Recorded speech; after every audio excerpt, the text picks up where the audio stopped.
हंसत खेलत रहली बाबा के आंगनवा, अरे बाबा के आंगनवा।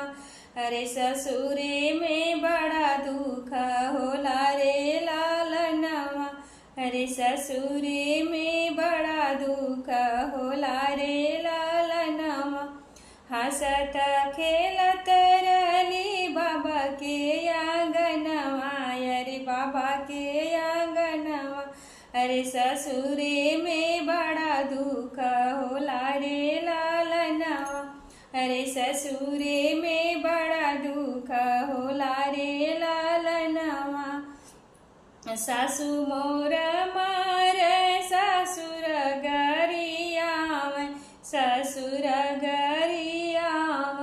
अरे अपन पियवा बोल बिरही बोल रे लालनवा, अरे अपन पियवा बोल बिरही बोल रे लालनवा।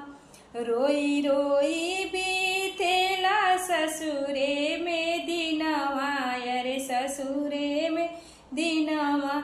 अरे मिले नाही नैहरे के सुख रे लालनवा, अरे मिले नाही नैहरे का सुख रे लालनवा। हंसत खेलत रहली चाचा के आंगनवा, अरे चाचा के आंगनवा। अरे ससुरे में बड़ा दुख होला रे लालनवा, अरे ससुरे में बड़ा दुख होला रे लालनवा। रोई रोई बीतेला ससुरे में दिनवा, अरे ससुरे में दिनवा।